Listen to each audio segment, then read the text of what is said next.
सुबह का समय था। मंकी अंगड़ाई ले रहा था और किटन प्यारी सी जम्हाई ले रही थी।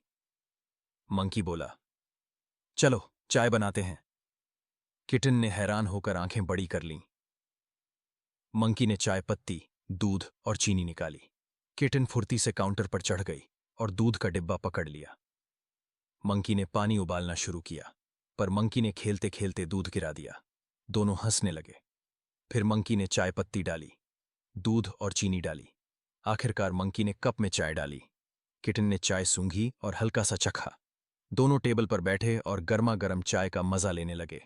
मंकी बोला, परफेक्ट टी, और किटन ने खुश होकर मियाओ कहा।